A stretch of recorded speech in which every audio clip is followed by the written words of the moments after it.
My name is Lance Christopher. I'm the DC Director for Young Americans for Freedom. My question is it involves foreign policy. Judging from history, I want to know, I agree with you on everything ranging from social issues to economic issues. I enjoy my social freedom as well as my economic freedom, and I would die for both of them. But as far as foreign policy, history explicitly tells us, judging from Neville Chamberlain right down to Jimmy Carter, that we have competing ideologies, that the world is not homogeneous. It is very heterogeneous in the sense that what gives the government or what gives anyone authorization to think that just because they make the assumption that, okay, if I just retreat or rescind a little more, then that country or that person will be nice to me. Judging from history, weakness has only ever made the aggressor ever aggressive, judging from history. No, come on, let's show courtesy. Would you like to judging comment? from history, Yeah, what do okay, you have to say I about think that? I get the gist that you're saying that if we leave, it looks like we're a weaker country. I think the country that has to act like a bully is insecure, and they're doing this. And we're dealing with countries that are third world nations. We're picking a fight with Iran right now, and we'll have hostilities with them before it's all over, because they might someday build a nuclear bomb like Pakistan, like India, like United States, like Israel, like France. They're all around. And we're ready to do that. They can't even make enough gasoline for themselves.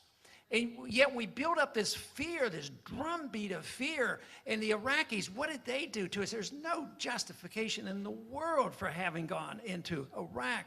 This idea that we bomb and kill civilians and target individuals, like every day now we hear, because they're accelerating the war in Pakistan and Afghanistan, that the civilians are being killed. All we're doing is creating more hatred. That all makes us insecure.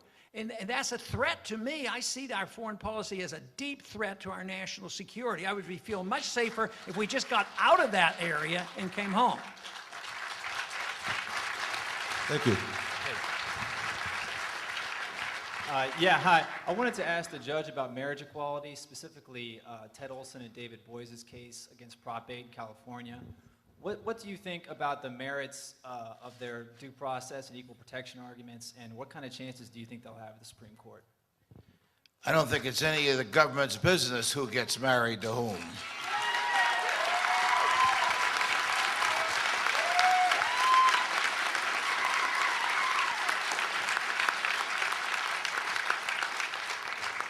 I mean, the Constitution guarantees the right to be left alone. That means the right to be left alone in the bedroom, the right to be left alone in public. You don't need the sanction of the state. The government can't deliver the mail. Who the hell are they to tell us who to get married to?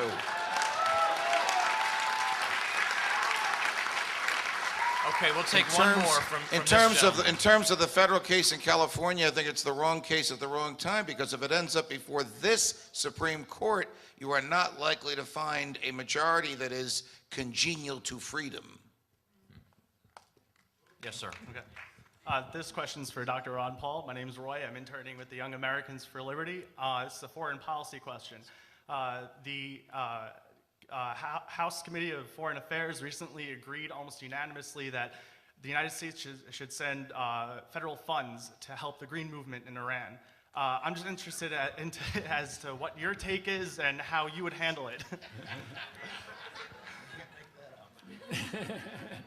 I think I would vote against that and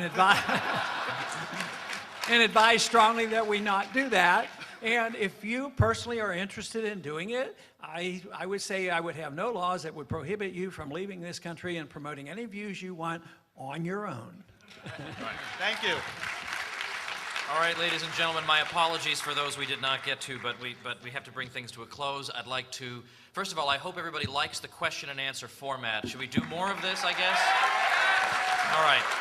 So let's say our thank yous here to Congressman Paul, to Judge Napolitano, to Campaign for Liberty, and to all of you guys.